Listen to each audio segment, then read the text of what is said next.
About this dialogue, I believe that it was good to start this dialogue several months ago. It came so late, but it was good also that it came. Now what we are asking that this dialogue must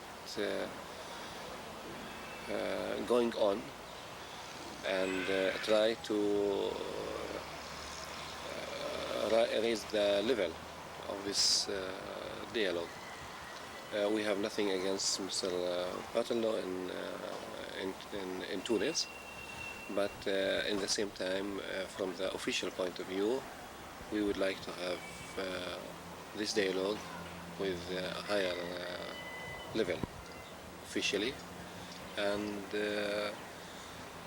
we believe this higher official must be in the same level of the PLO in the area, and to give the real weight for the PLO in the area, not only about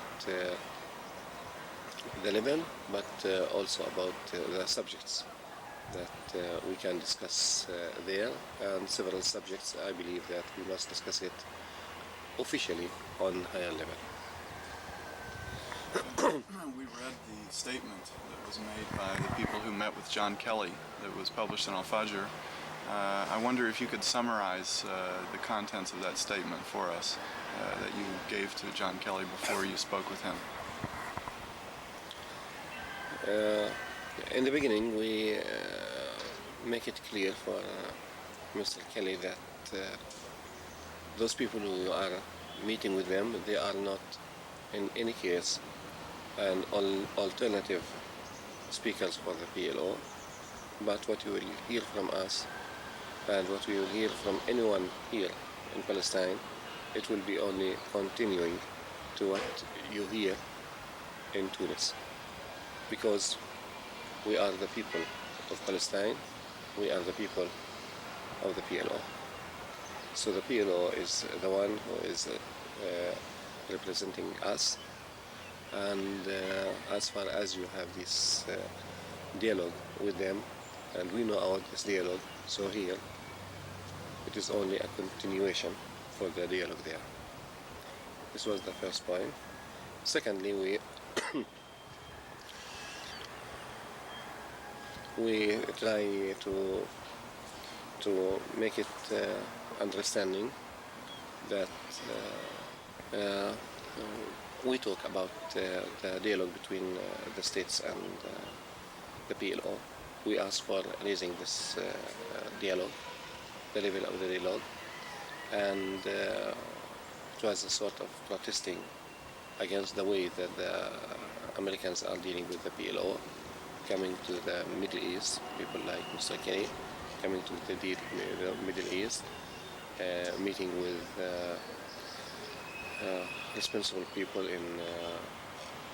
from the high level in Israel, in Jordan, in Lebanon, sometimes in Syria, and neglecting Tunis. We told them that it is not the way to deal with the PLO, and at the time, because the PLO is one of the main powers in the Middle East, and I believe that the PLO is holding also the most important key for the peace in the Middle East. So there is no meaning for not to going and sit and talk with the PLO on this high level, just like the other partners in the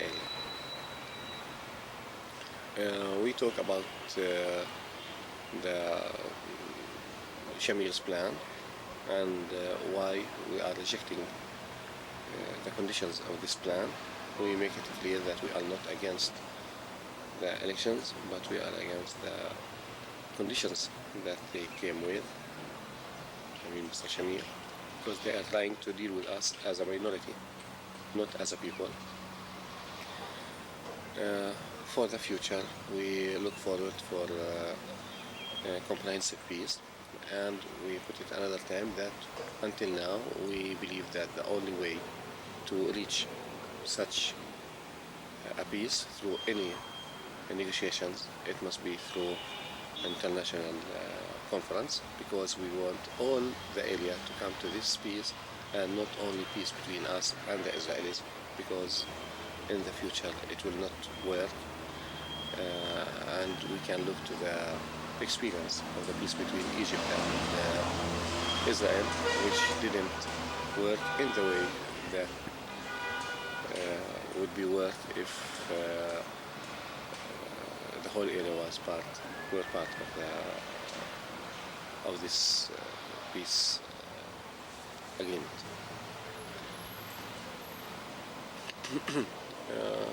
We mentioned also about the violation of human rights in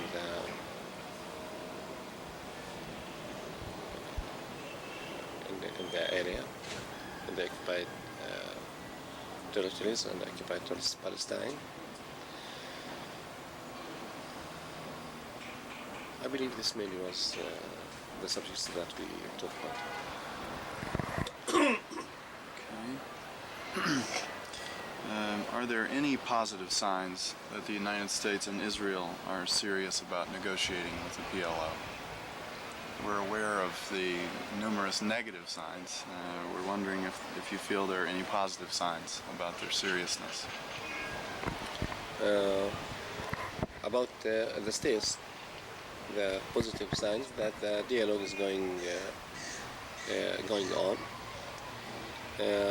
that they are trying to take some information, some questions, and to move it toward Israel.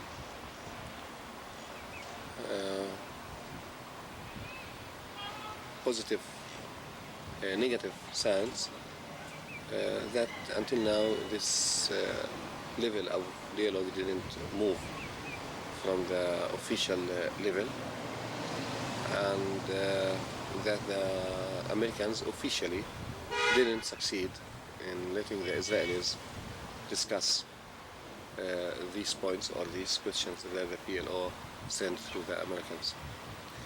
From the Israeli side, I believe this government is not serious about anything. They are not serious about peace, they are not serious about dialogue, they are not serious about talking with the PLO, they are not serious about talking with the Palestinians. I can say they are not serious about talking even to each other.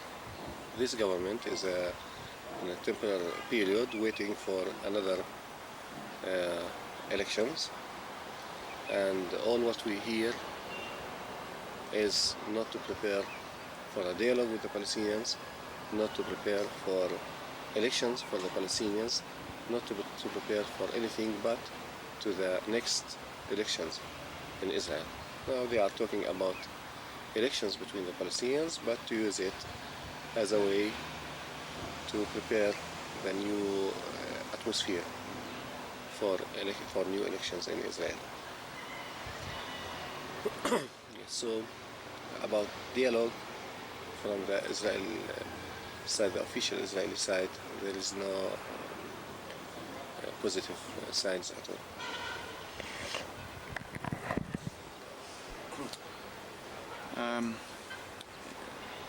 Because of this, what is the strategy within the PLO concerning the diplomatic initiative and the future course of the Intifada as a result of the lack of response from Israel and the United States?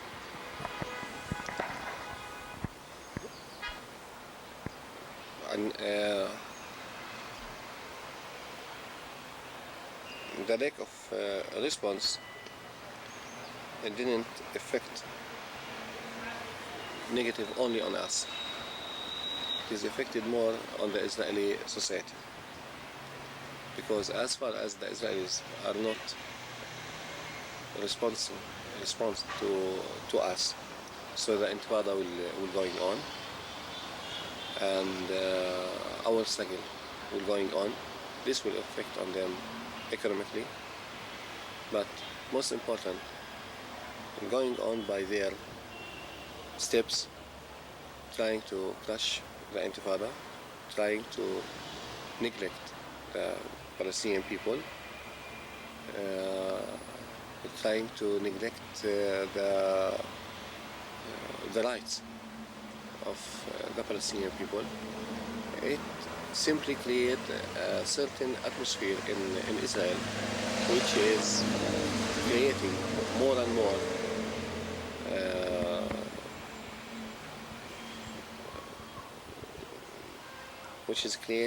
more and more extreme rightist power in Israel, which is pushing the whole Israeli society to the extreme right. I know that it will make the things more difficult for us as a Palestinians. It will make the life more difficult, but in the same time, it is a struggle. And through the struggle, we can build our own people. We can rebuild our society. And yes, we will lose people. We will lose souls. There will be a lot of casualties. But at the same time, from a moral point of view, we are building ourselves. The problem in the other side, that if they will going on in this way, they will lose first and the most important thing, the morality, the morale. Israel is, and the Israeli society is losing its unity. They are losing their ideas and their principles about freedom, democracy, humanity, and they are facing severe and dangerous that they are in the period that the individuals start to become fascists without knowing that. It is a very dangerous thing to become a fascist without realizing that, without knowing that. And if the people who are believe in democracy, who are believe in freedom, if they will leave the situation as it is now, so the result, it will be that a government which will not neglect only the right of the Palestinian people, but it will neglect in the future also the right of the Israeli people themselves. Negotiate peace with the PLO. And also related crises in Lebanon, Jordan, etc. For the seen future, I don't see any signs of a new war starting from the Arab side, and I know also that it will not be practical for Israel to start a war against the Arab world. There is some fears that if someone like Mr. Sharon or Gandhi will be in the government, will be a defense minister or prime minister after a certain elections in the future, that they will prepare or create a war and take the opportunity to push Palestinians out of the area. As example, to push Palestinians from West Bank to East Bank during a certain attack on Jordan or in Syria or in any other place. Even if such a thing will happen, it will not succeed, it will not work. Because afterwards, after such move of moving Palestinians with this big quantity from place to place, it is not like a natural reaction. It is more like chemical reaction. Such a move, it will make also changes in the area. It will create a new regimes, a new way of life in the area. And after that, it will create a real danger in the region. Because if someone will legitimate throwing and expel people from their own land in these years out of their own land, in the same time it will legitimate the entrance of some other weapons in the area. Some primitive weapons, like the chemical weapon as example. And in this case, if the Arabs and the Israelis start to use these chemicals, weapons and other things, I don't know who will win in the end, but for sure, the casualties, it will be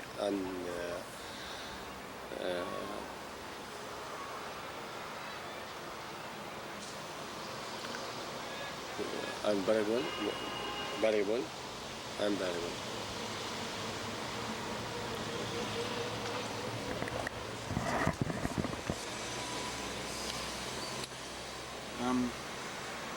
We have heard reports of the desire of some Palestinians to escalate the Intifada, especially because of the failure of the diplomatic initiative with the United States, or at least the slowness of the process.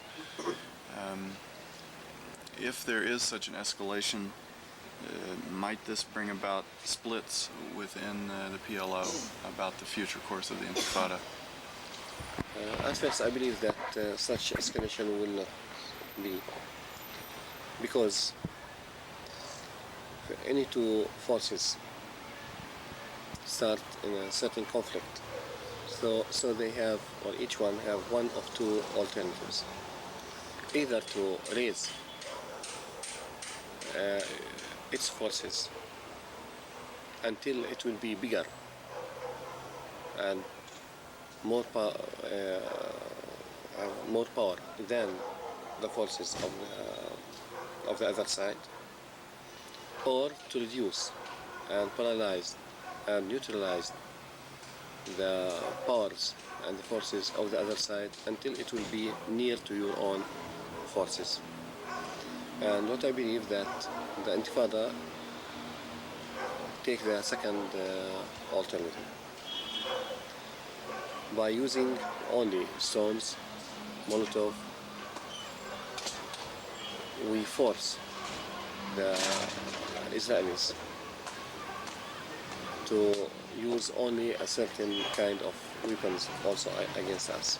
And by this, we neutralized the atomic bomb, the Phantom, the tank, the artillery, the machine guns, the heavy machine guns, the middle machine guns, the light machine guns, the submachine guns, the automatic gun, and we force them to fight us with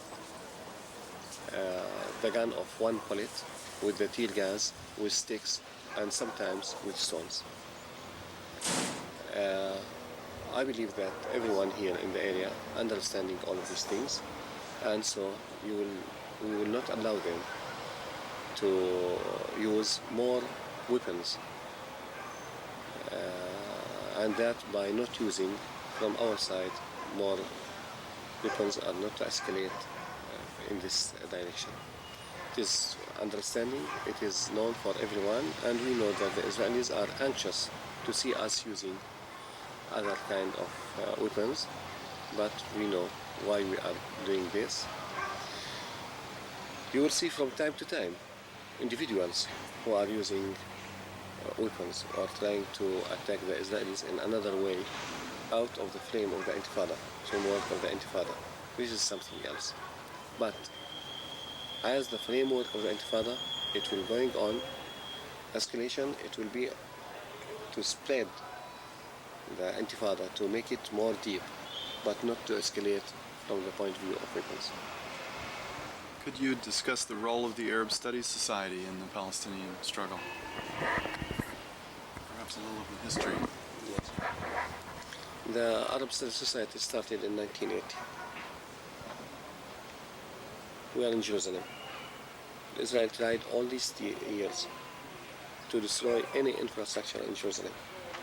And what we were trying to build is an infrastructure for a research center, which can help not only the Arab Studies Society, but to help also other centers in the area, from education or from historical documentation,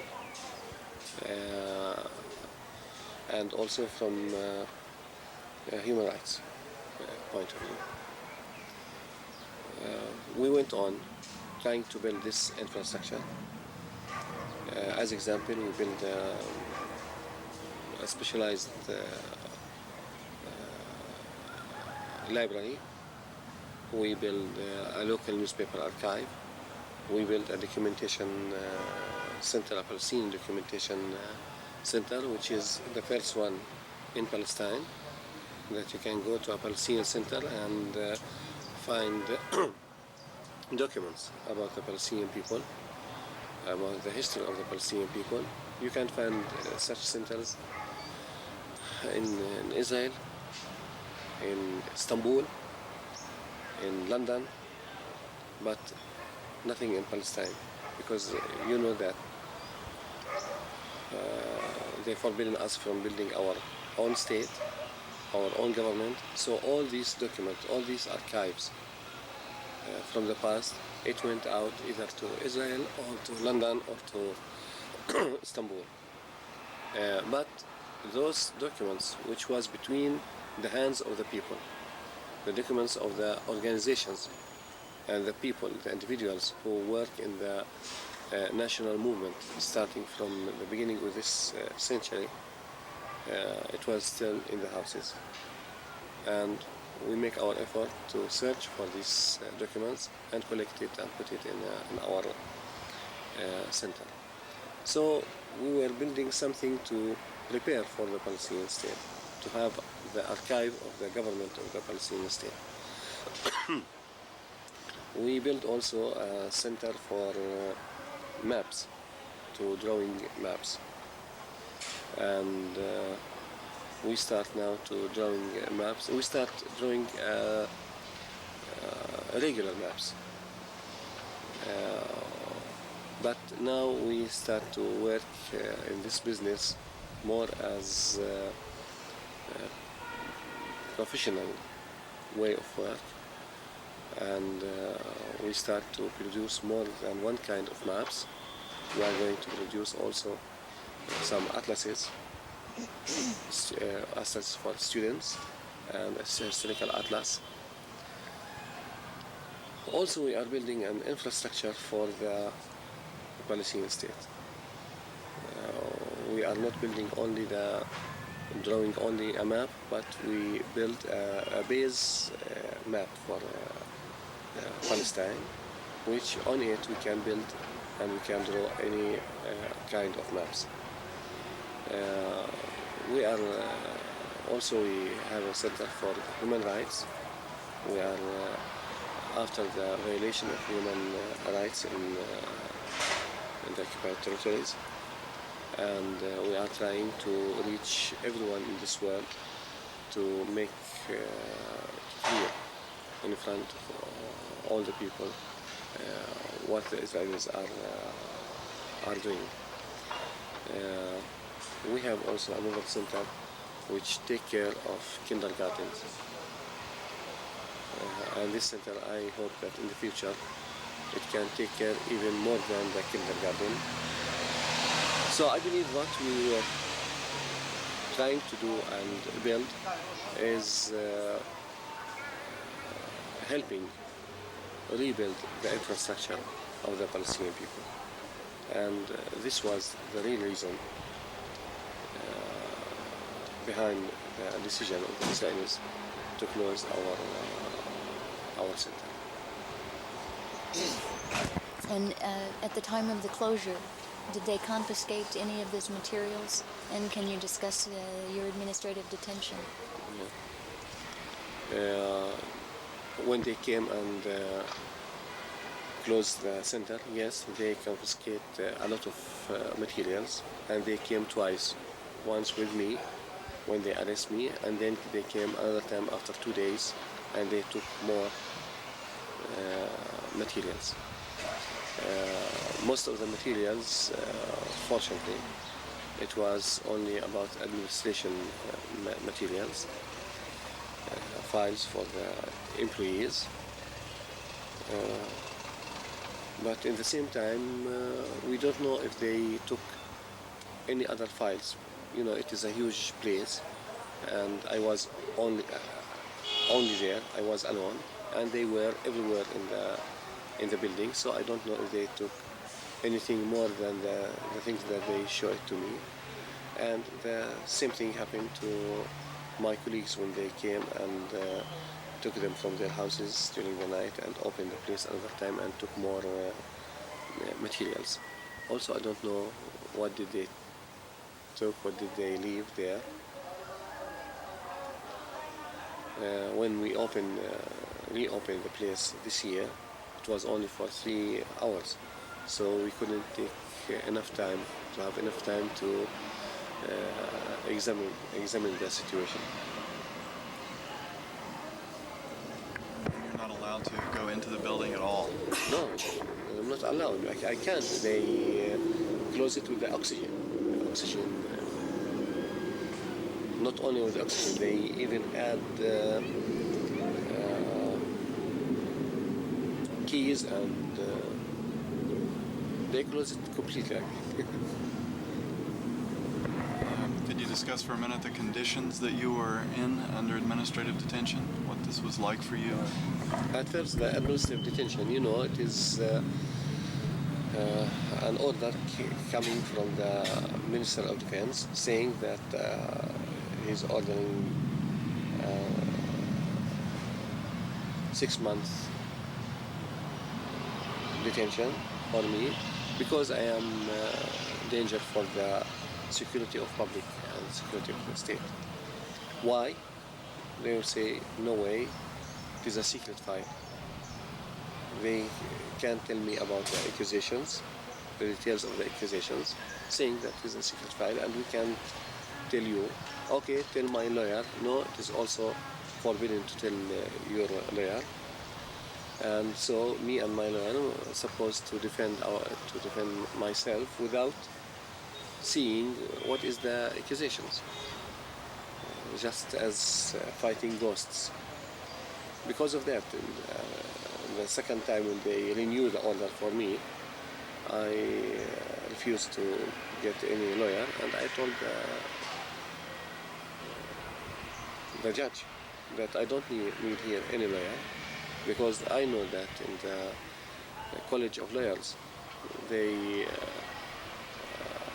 learn them or they study law, but they are not studying the matter of ghosts. And what I am fighting now is a ghost, not any kind of laws. And because of that, I don't need a lawyer, because I know that he know about ghosts no more than me.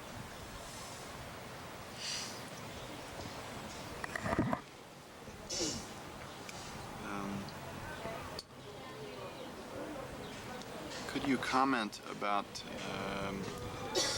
the basic outline or basic structure of a future Palestinian state? What are Palestinian leaders envisioning a future Palestinian state to look like? At first, and as it is in the PLO, and as it is in our own institutions, it will be a democratic and free state. This is from this point. We are building all of our institutions on the basis of elections. So there will be free elections. And due to the declaration of independence, it will be free also for parties. It will not be a state of one party. It will be a state with different parties with different ideology, and so everyone can go and choose for himself the party or the one who he believes that he will serve his state. So it is a free and democracy. Secondly, from the economic point of view,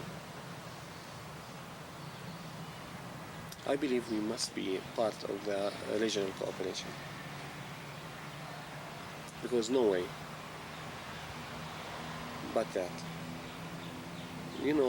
States like England, France, Germany, Italy, they can't live anymore alone in this world, in front of the bigger states also. And because of that, they went on and tried to organize the regional cooperation in Europe. So what about our states? We have states like Israel, Palestine, Lebanon, Syria, Iraq, Egypt. It is the same story. We can't live alone. But together we can build something. So we will be part of regional cooperation. For us, we have a lot of knowledge. We have the know-how. Our people in the exile, they work hardly during these 40 years and they built a lot of things. As example, we are the owner of the biggest Arab bank in the area. It is a Palestinian one. We own four of the biggest five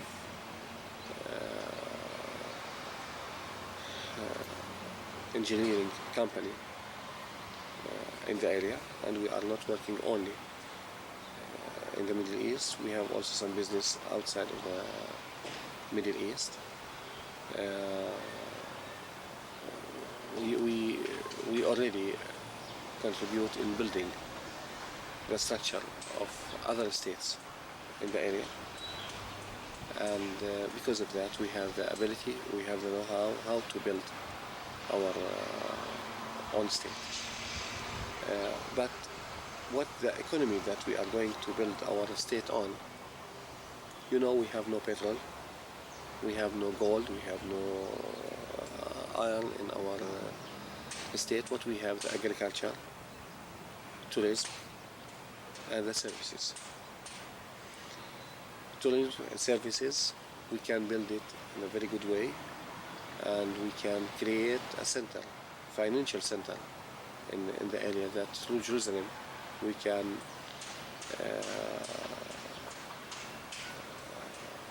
be the point that any businessman can start or can have his office here in Jerusalem to serve his work everywhere in the area. I believe that we can do it. We can develop the technology of agriculture, and we have the opportunity and we have the best circumstances to do that. We have the mountains, we have the valley, and we have also the lowland, and so we can have various plants planting during the whole year, and by concentrating on the technology of the agriculture, I believe that we can make a very good business here. Then we must build another industrial which will not depend upon any raw materials, and in this case we have nothing to do but to going on working on the technology of electronic technology, and we can do it. And I know that a lot of Palestinians already are part of more than one company in the world working on computer business, as example. Yes. So I believe that we can build a good computer industry also in Palestine.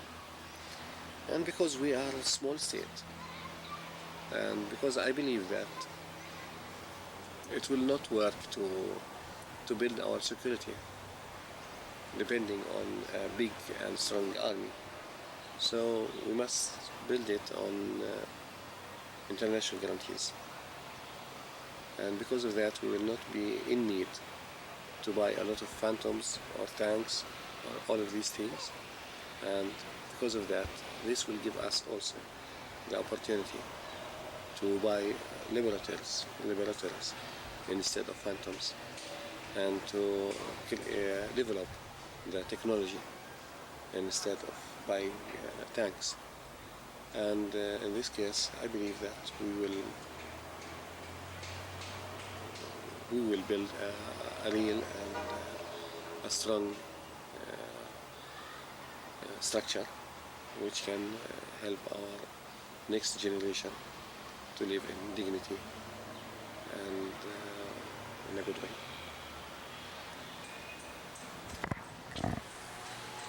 If I could ask you, perhaps I should be the one answering this question. It's a question about my own country.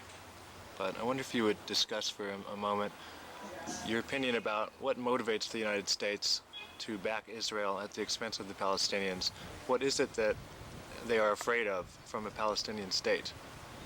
And in particular, maybe you could discuss this from the standpoint of the character of the state you've just described. It doesn't sound like the other Arab states around here. Is this new character of the democratic state a threat to the United States in your view, or what else? Really, I didn't understand it. I tried to make this question and put this question in front of the Americans and also in the front of the Israelis. Because, and I was asking them why you are against or not supporting a Palestinian state. The answer will come that because it will damage the stability of the area. And I told them no, on the contrary, I believe that the creation of the Palestinian state it will serve the security, mainly the security of two main states in the area. And these states are Israel and Jordan. If we will have a Palestinian state and we can observe the Palestinians who are outside and convince them that now they have a homeland and they can live in this homeland and we can build a peace with Israel, and we can give the opportunity to King Hussein to know how many people he have in his, how many citizens that he have in his own kingdom. So in this case, we will give him also the opportunity to build his state on a suitable way, more than it is now.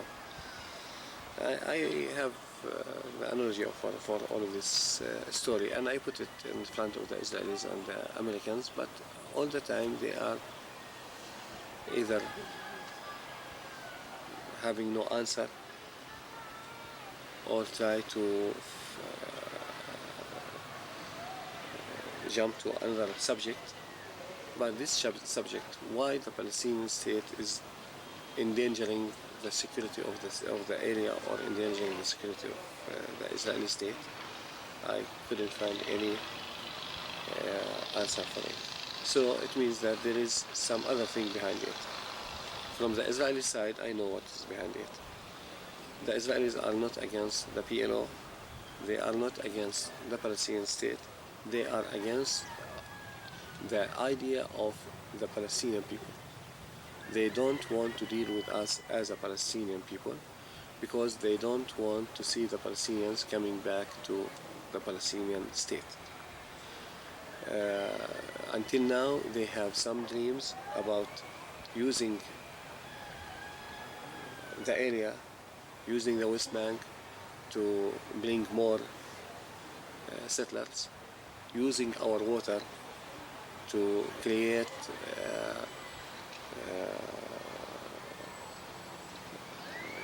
more chances for more immigrants coming from outside to live here.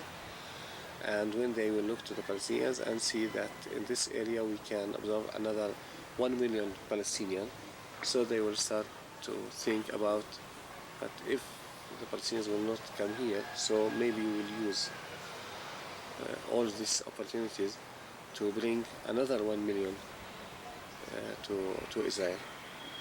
And by letting the Palestinians coming back to the West Bank and build the state in the West Bank, so it will reduce the chances and the opportunities to bring more Jews to Israel. So I believe this is the main point, that they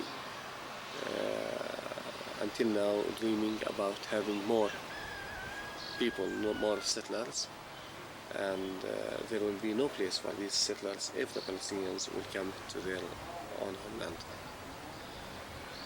In a way, it is like the old days, war for water.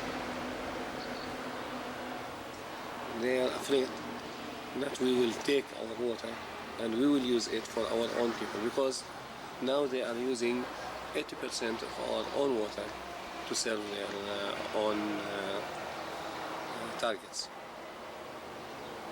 With the Palestinian state, they can't take 80% of our water, but if it will be part of Jordan or part of any other place, so they can use our water and they can solve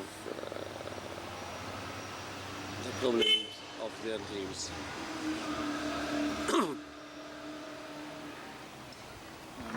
Could you discuss the problem of Jerusalem in a final comprehensive settlement?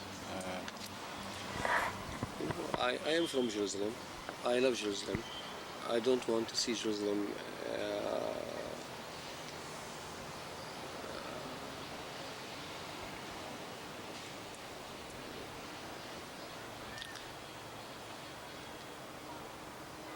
partition again. I would like to see Jerusalem reunited because it is not united now. You can go now and see, and for sure you went between the two parts of the city, and you can say that it is the same thing. I believe that there is two cities, the Palestinian one under the occupation and the Israeli one which is free. You can see all the signs, obvious, that there is two kinds of life here. But this is not the picture that I would like to see. I would like to see Jerusalem as one city. But in the same time, it must be a city of equality. And no way for reaching any equality in Jerusalem, but if we can create two capitals in one city, or one city with two capitals. The capital of the Palestinian state in East Jerusalem, capital of the Israeli state in West Jerusalem, with open borders, with maybe two municipalities and an umbrella municipality for both of them, or even one municipality. All of these things we can discuss it on the table of negotiation. I know that it is not an easy thing to do, but I believe that Jerusalem is beautiful. It's so important that it deserves from us a lot of work to keep it or to reunite it again. We'll discuss for a moment the problem of the right of return and how this will develop in the final settlement. The right of return for the Palestinian state, it is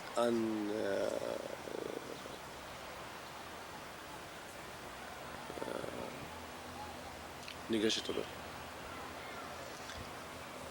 But what about our properties, our lands, our villages inside the state of Israel? Due to the resolution 194, it is the right for any refugee to come back or take compensations.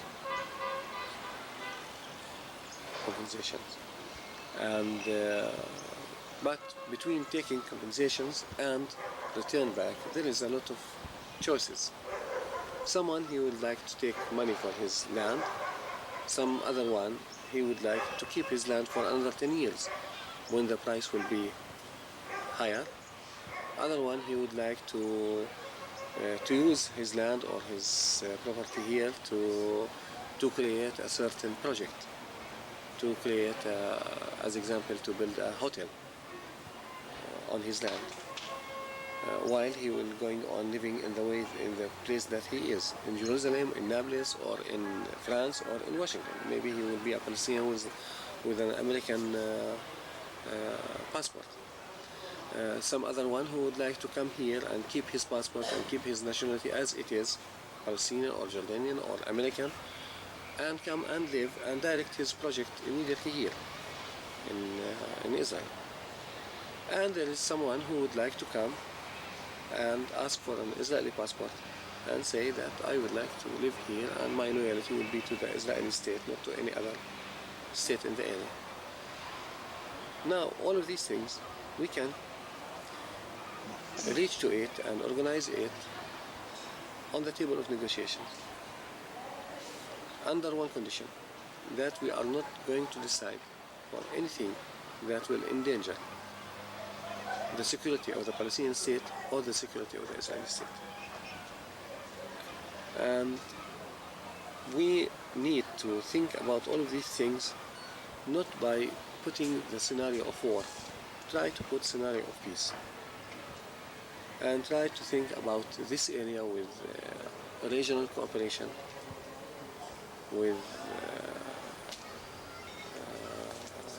أهلين يا مرحبا صباح النور يا هلا أهلين with coming with a plan like Marshall Plan to the whole area and try to imagine what will happen in this area. We are coming to the peace with a lot of projects, building and housing for the Palestinians in the Palestinian state, rebuild the whole area, lot of projects, lot of workers, lot of money, and I can imagine from now that certain Israelis who have a certain company in Tel Aviv, and he know about a certain project which will be built in Morocco or in Lebanon or in Egypt, and he would like to be part of it, to work there, so he will go and work there, and no one will stop him. And in the same time, me, if I will hear about a project which is going to open a road on between Akka and certain city inside Israel, maybe I will go and will ask to go and to the competition to have this project and work it. And in this case, I will come and live in Akka. So the picture, it will be not the picture of Germany and France before 1945, but it is the picture of France and Germany in the 80s. So just let us try to, when we are talking about peace, to put a scenario of peace, not a scenario of war.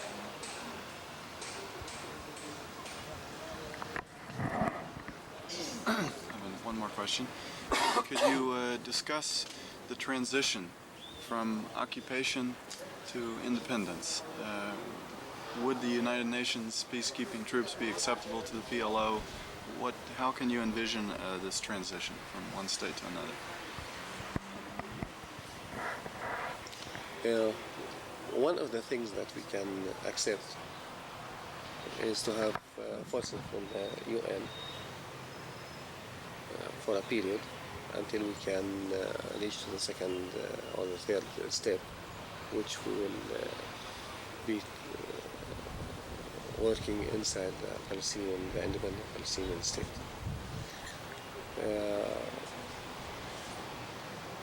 We can have the example of Namibia. We can have other examples. So it is not important for me what is the first step. The most important for me, what is the last step. So if the last step is clear, and in the last step I have the right for self-determination and to build my own state, so I am ready for going to the first step without any problems. But don't ask me to go to the first step without knowing what is the second or the third or the fourth. Because in this case I will be forced to ask a lot of questions and to put a lot of conditions to help myself and to protect the future of my people from going on being people of refugees.